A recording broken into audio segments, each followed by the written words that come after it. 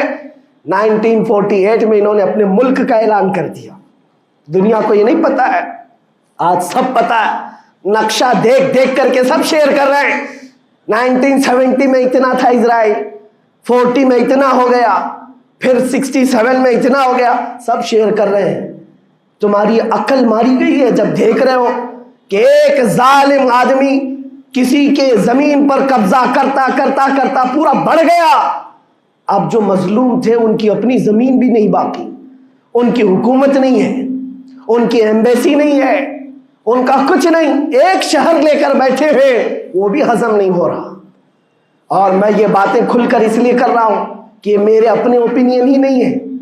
پوری دنیا کے اقوام متحدہ UN نے کہا ہے اسرائیل کو 1967 میں جو تمہارا اسرائیل تھا وہاں واپس چلے جاؤ. لیکن یہ دادا گیری ایسی ہے کہ وہ کسی کی نہیں مانتا, نہ UN کی. یہ سب چیزیں دنیا کو معلوم ہے, پھر بھی دنیا یہ کہتی ہے اسرائیل اپنے ڈیفنس میں کام کر رہا ہے, اپنے ڈیفنس میں کام کر رہا ہے. ایک کتے کی موت ہوتی ہے تو پوری دنیا بل بلاتی ہے, اور یہاں روزانہ ہزاروں فلسطینیوں کو قتل کر دیتے ہو. تم قتل بھی کرتے ہو تو چرچا نہیں ہوتا, ہم آہ بھی کرتے ہیں تو ہو جاتے ہیں بدنام. یہ حالات آج پیدا کیے گئے. میں آپ حضرات کو یہ بات کہنا چاہوں گا, یہ ایمان کے مضبوط کرنے کا وقت آ چکا ہے. میرے آقا کے فرمان پر یقین کرو, اللہ کی مدد آتی ہے اور آ کر رہے گی انشاءاللہ. اور یہ حالات آپ دیکھ رہے ہیں. میں ایک بات اور بتا کر اپنی گفتگو کو سمیٹتا ہوں. کثرت سے ان کے لیے دعائیں کرو, کثرت سے دعائیں کرو, اور اپنی غلط عادتوں سے باز آ کر اللہ کی بارگاہ میں مانگو. ظاہر سی بات ہے, حرام کھاتے ہو اور کسی کے لیے دعا کرتے ہو, کہاں دعائیں جائیں گی؟ اب جو بات رہ جاتی ہے یہ کچھ دنوں کے لیے ہے. وہ بھی امتحان دے رہے, ہم بھی امتحان دے رہے. یہ امتحان کی گھڑی گزرنے والی ہے, اور قیامت کے قریب میرے آقا کا فرمان حق ہو کر صاف ظاہر ہوگا, صاف ظاہر ہوگا, پوری دنیا دیکھے گی. بعض روایات میں ہے کہ حضرت سلیمان علیہ السلام کی روایتیں بھی بیان کی گئی کہ آپ نے فرمایا کہ یہودیوں کی ایک ریاست قائم ہوگی, اور صرف 50 سال کے بعد ان کی ریاست کے قائم ہو کر 50 سال کے بعد قیامت کی بڑی نشانیاں سامنے آ جائیں گی. اب وہ حالات آ گئے, چند سالوں کی بات ہے. جتنا خون بہایا تھا وہ خون ختم ہوگا, اور خون شہیدہ سے صبح بہارا آئے گی, اور ایک دن پوری دنیا دیکھے گی جب بیت المقدس پر اللہ اکبر کی صدائیں گونج رہی ہوں گی, اور امام مہدی کا ظہور ہوگا. امام مہدی آئیں گے اور پوری دنیا میں صرف اور صرف اسلامی پرچم لہرائے گا انشاءاللہ العزیز. میرے آقا صلی اللہ علیہ وسلم فرماتے قیامت کے قریب تم دیکھو گے ہر چیز یہودیوں کے خلاف ہوگی, حتیٰ کہ پتھر بھی تمہیں کہیں گے یہودی یہاں چھپا ہوا ہے, پتھر بھی کہیں گے. اور حضور نے فرمایا تو یہ ہو کر رہے گا, ہو کر رہے گا. اس لیے ان کی طاقتوں پر نہ جاؤ, ان کی قوتوں پر نہ جاؤ. آج جب ایک چھوٹی سی جماعت نے تمہارے ڈیفنس سسٹم کو للکار کر رکھ دیا ہے, وہ وقت بھی آئے گا جب خدائے جلال و جبروت والے مالک خدا کو, اللہ کریم کو جب یہ دکھانا ہوگا کہ اللہ تعالیٰ ایمان والوں کی کیسی مدد کرتا ہے, تو وہ دن بھی دیکھو گے جب کیڑے مکوڑے اور حشرات کی طرح ظالم حکومتیں فنا ہو جائیں گی. انشاءاللہ وہ وقت آئے گا. آپ کو پتہ ہے یہاں ہمارے ہندوستان میں بھی بہت سارے آج نکلے ہوئے سوشل میڈیا پر جنگ کر رہے ہیں. اور ان کو لگتا ہے اسرائیل کے ساتھ کھڑے. آپ کو پتہ ہے اسرائیل ایک ایسی یہودی ریاست ہے جو پوری دنیا کے کسی بھی دھرم کو نہیں مانتے. مسلمانوں کے بھی ویسی دشمن، ہندوؤں کے بھی دشمن، عیسائیوں کے بھی دشمن.